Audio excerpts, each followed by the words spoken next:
Bəli. İkincisi yolu bağlayıblar. Bağlayıblarsa möhtəbər bir tədbir var.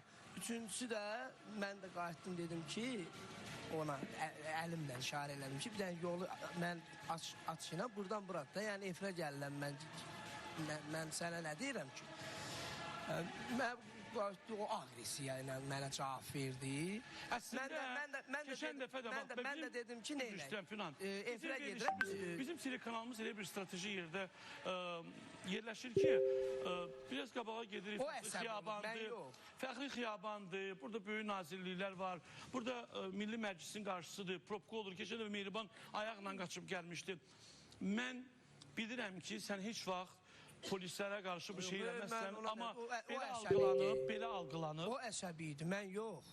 O agresiv idi, nəyəsə görə, ola bilər, məni səhv başa düşüb o. Çünki sən ona yaxınlaşıblar ki, mən inanmıram, çünki Pünhan o tərbiyənin bilgəsidir və bu ölkə özbaşıdır ki, bugün kimsə polisə, müğənni, imkanlı adam, məmur evladı, heç kim polisə artıq əski hərəkət edə də bilməz başı üçündür. Çünki Azərbaycan polisi bu vətəndaşı qoruyur. Sizin səndən söhbət gelmir. Sizin evinizə oğru girəndə, maşınınızı vuranda, anovuzu söyəndə 102-yə zəng vurursunuz. Gidin əmrinizə zəng vurun, dayınıza zəng vurun.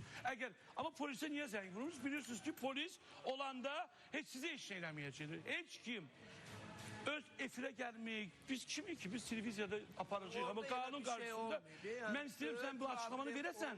Çünki belə algılanıb və raport verilib və düşünürlər ki, sən, çünki bu günləri biz ictimaiyyətdə tanınan simalar belə bir özbaşınalıq eləsin, cəmaat bəsləyin. Mən inanmıram sən, çünki xəsiyyətini bilirəm sən. Mən heç vaxt o hərəkəti eləmərəm. Kimi? Yaparsınlar, bilsin, bəli. Yəni mən də inanmıram, amma elə algılanıb və... Ola bilər ki, üzdə olan insanam da, nəsə ona xoş gəlməyib, nəsə mənim ona nəsə deməyim. Olsun, problem yoxdur, yəni.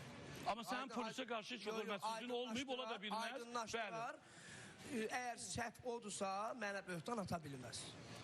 Amma sən bu şey eləməzsən, mən bunu bilirəm. Sən mənə tanınmağımdan istifadə edibsən mənə niyə görə? Yox, yol bağlıdırsa... Sən mənə agresiya ilə cavab verəsən, mən durub sən deyəcəm, sağ ol. İndi onu aydınlaşdıracaqlar və mən bizim müğənnilərimizin əksəriyyətinin toylarda problem olanda, onların problemi öyle bu yaxınlarda Kərimin pulu aylarla da verilmirdi.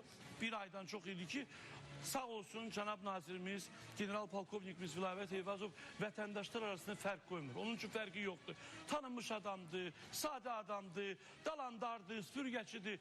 Cənab nazirimizin məqsədi odur ki, Azərbaycan Respublikası vətəndaşı polisinə güvənsin. Polislə vətəndaş arasında bağlantı olsun. Necə ki biz bugünlər deyirik ki, məhəlləmizdə narkoman varsa, narkotik satan, onu polisə deməklə siz işverən olmursunuz.